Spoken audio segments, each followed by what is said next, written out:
Well, welcome to the channel viewers. Dr. JWA, theologist. Covert Female Narcissism, episode 34.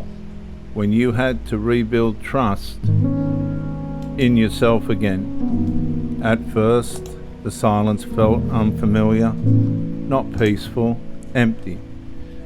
Your nervous system had spent so long surviving emotional instability that calm itself almost felt emotionally suspicious. You still checked your phone too often, still replayed conversations internally, still anticipated emotional shifts that were no longer happening. And the relationship may have ended, but the conditioning remained active inside your body. And that's what many people do not understand. Covert narcissistic abuse does not only damage trust in other people, it damages trust in yourself.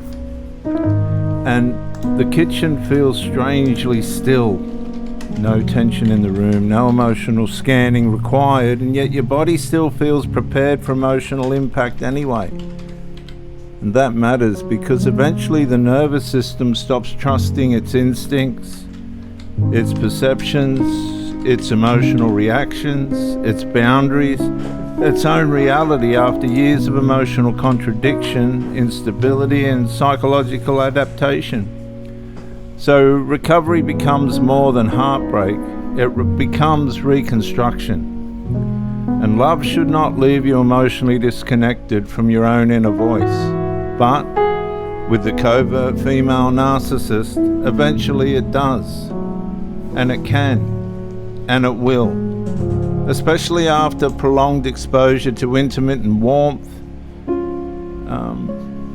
emotional withdrawal, triangulational pressure, admiration instability, seductive re-engagement, emotional invalidation, chronic self-suppression, long enough for your nervous system to start doubting itself automatically. And that is devastation. Because eventually you stop asking, why did she do this? And start asking, can I trust myself again after ignoring what my body kept trying to warn me about? And that question becomes the real turning point. The rain softly taps against the windows. You sit alone without the atmosphere controlling the room anymore. And slowly something uncomfortable begins surfacing. Grief. Not only grief for the relationship, grief for how long you abandoned yourself trying to preserve it. That recognition hurts deeply, because now you can finally see the moments you minimized, the boundaries you ignored, the instincts you silenced, the exhaustion you explained away, and the emotional hunger you accepted as love. And for a while, the awareness can feel humiliating, but humiliation is not the final stage. Recognition is. Because rebuilding trust in yourself does not begin by becoming emotionally fearless. It begins by finally respecting the signals your nervous system spent years trying to protect you from and protect you with. Healing begins when your inner warning system stops being treated like the enemy. And that is the shift. Not revenge, not obsession, not endless analysis, reconnection. You begin trusting your discomfort again, trusting your exhaustion again, trusting your emotional reactions again, trusting the tension your body recognized long before your mind fully accepted it. The apartment remains quiet.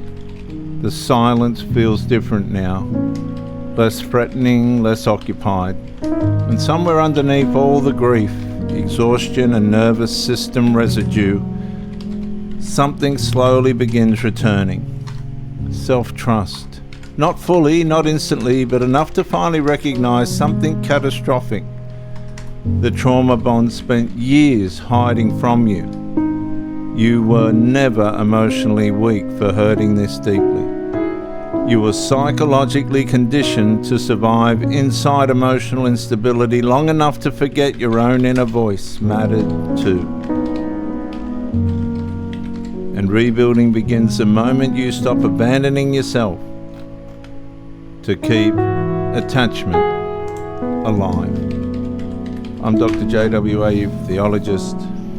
Like, share, subscribe, comment to educate me, and I'll see you in the next talk.